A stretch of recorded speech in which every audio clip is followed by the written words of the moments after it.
Bitcoin is entering the kill zone, or at least what I like to call the kill zone, which is essentially a major area, which if we are going to see a reversal come from, this would be kind of around there. So it is very, very, very, very close right now. That's the topic of today, kind of what to expect in the more near term, and then kind of throughout this week as well, if this scenario is going to be playing out. And other than that, I'm going to welcome you back to the Krown Crypto channel, and we can just jump right into this one, starting off right on over here with good old Bing and Bong yet again. We've seen several Bing and Bongs over the past week since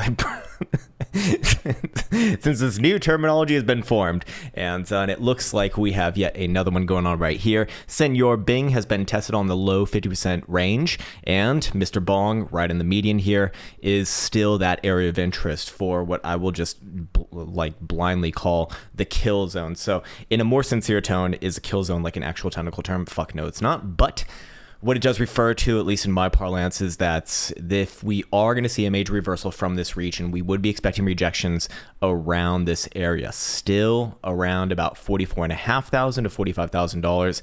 Bitcoin getting up to just under $44,000 in the early morning hours here. So, do I still think that there's a potential for a continuation of this upside move in the short term? Sure. Yeah. That's not like a huge change, to be fair. We've been looking for this bounce coming out of last week for a while now. And well, I mean, I guess not necessarily for a while, but it's happened in the past week. And now we're getting towards those regions where if you are going to be bearish on this, kind of where you would be expecting a rejection. So again, currently the median on the 5-day, which is closing today, by the way, so we'll get a new update on this tomorrow, is 44,800 basically. And tomorrow I do expect that this number will come down naturally. So Bitcoin can trade above it a little bit, but ultimately, as long as Bitcoin is closing below the median, which currently is 44.8, again will change on the new open tomorrow, I would still be looking at this as a very likely area of a major reversal before getting ready for some downside in probably late February, maybe middle, probably late February. Now, yesterday's video did go over kind of a lot of statistics that were actually contrary to my general view on Bitcoin, but statistics are what they are at the end of the day. So, it is what it is. That's just how it goes, I guess. Anyways, this is also congruent with the weekly time frame as well. We can see that the weekly median is coming in at 44,500, or a little bit above there, to be fair. Still Bing and Bong action going on right here. So that is why I do say in the more near term, yeah, it could easily try another $1,000 higher from here, maybe even a little bit more than that. But ultimately, if Bitcoin starts to reject and then close below the median on especially the 5-day and the weekly throughout this week, I think that would be a great sign of a rejection emerging and Bitcoin getting ready for that major downside move, probably again in middle to end of February. So moving on here, we should go and revisit the daily statistics. There's actually plenty of very interesting things going on. Of course, it is Tuesday. Tuesday for spot price action is the most likely to be bullish as far as closures go. And we have seen about an average return on both the positive and negative side at 2%. So 2% on top of the current open would put Bitcoin where? 44,200. So getting damn close, very, very close to that median. Again, on the 5-day, it might even the new open might even just bring it back down around there. And to the downside, we do see that 2% off of current price action brings Bitcoin back down to about 42,350. So similar to yesterday, we have been seeing these ranges actually play out pretty consistently for the past few days, and I'd still be looking at that as like a high probability sort of range for today, essentially. For what it's worth in the more short term, it does look like Bitcoin's found a little bit of a local high right here. But again, it's going to be a long week as we do have a lot of events happening. You got earnings, you got FOMC, you got all sorts of fun stuff, which actually hasn't meant too much for Bitcoin. But it is going to be interesting to see how earnings kind of affect Bitcoin now that there is an ETF. And market does kind of like to trade with each other, so perhaps that'll be a new dynamic coming into play. But for right now, all good.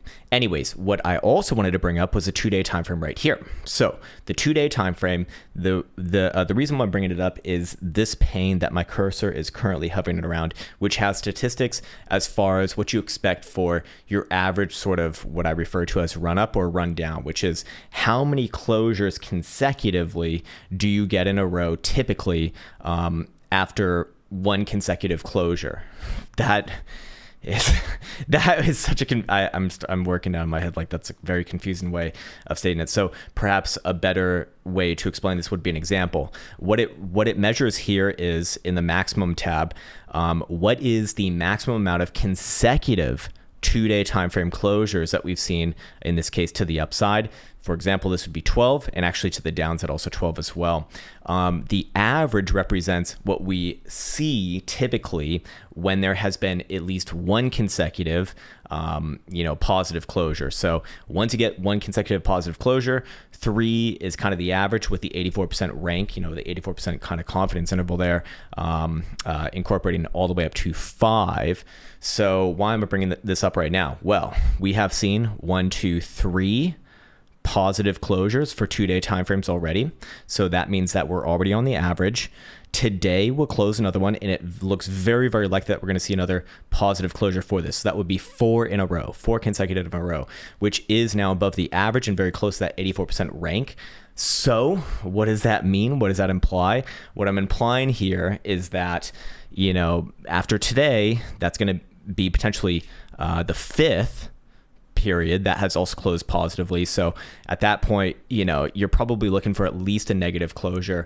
And could that mark that next high? Does that come alongside maybe a test of this region over here and rejection from that in the more near term? Because again, we're talking like 3 days out now.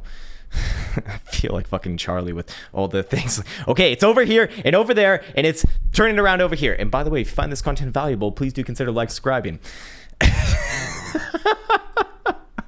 But yeah, my point is that this current rally on the 2-day time frame, again, each and every period represents 2 days, is probably at least going to experience a short-term pullback, and maybe that even correlates and marks well with a rejection of the kill zone right here. So again, putting all the puzzle pieces together, this is why I do think that if Bitcoin is going to ultimately be bearish, you're very likely going to see this next rejection come from this region right here. This would just be perfect. I'm sure it also probably aligns with a major fib as well from the high to the low. Oh, what do you know? The 618 coming in at 44,700. Actually, we're probably at the 50% level right here, but I took it off because I was recording something earlier and I didn't want that on. So actually, we're at the 50% level. Very interesting.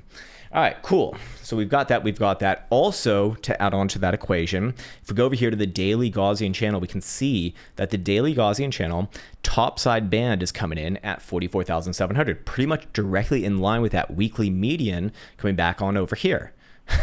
or the 5-day, which is going to change after today. But again, many things coming in within this region right here. Yeah, it's hard not to see it in advance, and especially, and tell me if you agree with this as well, because I've really actually been trying to make a more deliberate effort to kind of get in tune with the market sort of sentiment, and it really does feel like on Twitter right now, especially with this last rally, which again we were looking for on this channel, that a lot of people are starting to triumphantly claim, okay, this is a bear trap. It could very well be a bear trap. And again, my criteria for this one becoming a bear trap and confirming itself as a bear trap, still we need to see Bitcoin closing higher term timeframes above $46,000. But for right now, there's a lot of things kind of working against it. The only major thing working for it, of course, would be the February statistics, which do actually favor February as the most likely month to close positively overall. It's very, very interesting. But again, looking at the monthly right here, still is a Doji Dolo weekly, way far away from the top side even of the Gaussian channel. And if we go over here to the 5-day model, again, this one's still still baking. It's not ready just yet. It's going to take its time. Again, I think earliest going to see this fire off is like middle of February, but the 5-day time frame, this is going to be positioned to the downside as of right now, and Bitcoin continuing to go sideways here is going to ultimately favor the downside. Again, anything below $46,000 right now, the 5-day pivot is 47,120 or 130. That will update tomorrow. I'm curious how far down that comes, but that should be a pretty damn good gauge as to whether this is going to work out as a major bull trap or a major bear trap. So and I'm sure the pattern bros are probably looking at this and be like, oh my God, it's a head and shoulders. This actually would not work out as a head and shoulders. The reason why is because you would see a sloping downside trend here. You'd see a sloping downside trend for the neckline. You don't get them that way when it actually does work out. If they are going to work out, it'd be sloping up, actually. It's just because I'm sure you're going to see that shit as well from the fucking ignorant bears as well. You know, we can pick on both the bulls and the bears here, because I think that this is actually going to be a little bit more of the harder period of the market right here, this next month or two, or 3 month spread, basically until April-ish. But yeah, that's probably a good place for me to be leaving off on this particular video. On the shorter and sweeter side, I should also let you know, obviously no live stream today, but we're going to do it on Friday this week, just the way that my schedule kind of worked out. So I figured that would be a good day, and I'll let you know now, well in advance. So if you can join on in, that's super cool. If not, you can always watch it later if you so desire.